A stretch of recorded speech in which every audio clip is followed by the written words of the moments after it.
Masih lagi bersama menerusi rancangan Gaya Generasi membawakan tajuk ciri-ciri kualiti utama untuk keluarga idaman. Ini untuk bahagian yang kedua. Kita bersama dengan Profesor Dato' Dr. Harlina Halizah Haji Siraj pagi ini. Dan Prof, sebenarnya Prof, bila tengok balik bila Prof cakap tadi, maksudnya kita, setiap daripada kita ni, kita mempunyai 5 ataupun semua orang ada 5 jenis bahasa cinta, Prof. Cuma ada yang paling utama lah. Ada tingkatan-tingkatan dia lah, Prof. Dia macam ni, kita mengekspresi dan menerima kasih sayang dengan 5 bahasa cinta ni.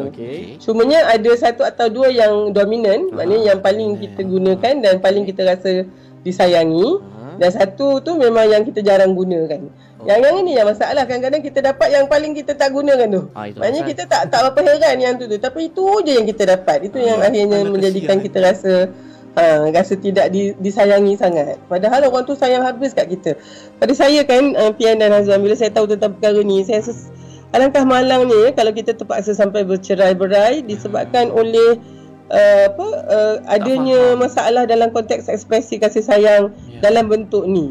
Dia maknanya kita tak dapat ilmu 5 love languages tu. Ya, sampai akhirnya kita rasa tak ada jalan penyelesaian lain melainkan kita berpisah lah. Cubalah katakan dengan komunikasi yang baik, kita katakan ini cara saya disayangi dan cara awak macam mana saya akan gunakan tu. InsyaAllah mungkinlah ya perceraian tu boleh kita elakkan. Wallahu alam yang itu ya. Okey. Ni masa berkualiti, tinggal last segment pula ni. Saya rasa tak banyak dah nak cakap tentang masa berkualiti ni, melainkan untuk menambahkan dalam konteks tadi tu ya, ekspresi kasih sayang anak-anak kita sebenarnya. Dia mentakrifkan kasih sayang ibu ayah ni dengan bukannya LOVE ya, love tu, TIME, time. Ya, maknanya lagi banyak masa yang diberikan kepada kita, maka itulah tanda lagi banyaknya komitmen dan juga prioriti yang diberikan. Yang ini saya nak katakan bahawa mungkin orang tu walaupun bukan bahasa dominannya masa berkualiti pun ni Pian dan Hazwan, tapi masa berkualiti ni mesti diberikan.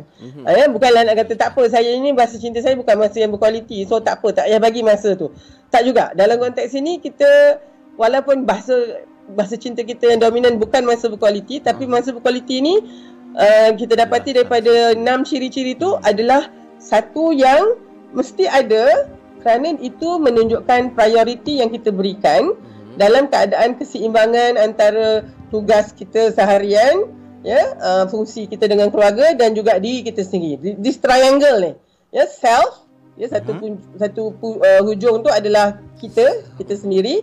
Satu lagi bucu tu adalah kerjaya kita ataupun kita punya komitmen lah ya untuk bisnes ke ya. Dan yang satu lagi bucu adalah keluarga kita. So sebenarnya keluarga yang kuat ni dia mampu menyeimbangkan antara 3 perkara ni.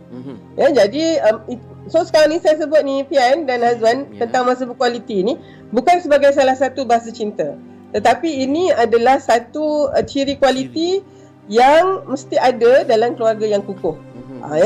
Jadi kalau misalnya kawan tu memang bahasa cintanya masa berkualiti, seronoklah dia. Memanglah ini yang tak lakukan. Tapi kalau yang bukan pun, dia mesti allocatekan masa yang berkualiti itu untuk keluarga dia. Dan inilah sebenarnya kita ada 24 jam yang sama semua orang. Betul. Ya? Tapi itulah bila kita katakan antara keberkatan itu adalah masa yang sejam itu kita boleh buat banyak benda daripada ya masa sejam orang lain yang tak berkat contohnya. Jadi masa yang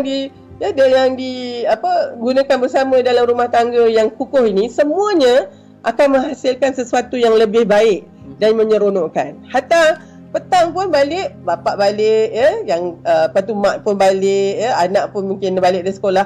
Seronok sangat nak jumpa each other tu. Kan? Sebabnya ya kebersamaan itu sendiri seringkali menimbulkan rasa disayangi, rasa dihargai. Bukannya makna bila balik pun tak ada siapa peduli contohnya. Kita nak makan bersama. Nanti bila dah makan kita ada rutin lah, sebabnya rutin tu yang menjadikan kita boleh menyusun kehidupan kita dengan baik. Jadinya kat sini saya mungkin sempat lagi nak nyatakan tentang konsep life balance ataupun keseimbangan hidup. Life balance ni dia tak dieja life satu, balance satu gitu tau. Dia life balance satu perkataan. Dia jadi macam satu noun, satu nama. Yang ni diperkenalkan oleh Janet Ayer, saya rasa nama dia, dengan suami dia, Richard tak salah saya. Dia ni mengatakan bahawa dia ada 3 bentuk keseimbangan yang perlu ada untuk mengimbangkan antara supaya masa yang kita spend bersama tu sentiasa menjadi masa yang berkualiti. Yang pertama tu mesti ada keseimbangan dari sudut objektif. Kita mesti ada goal balance.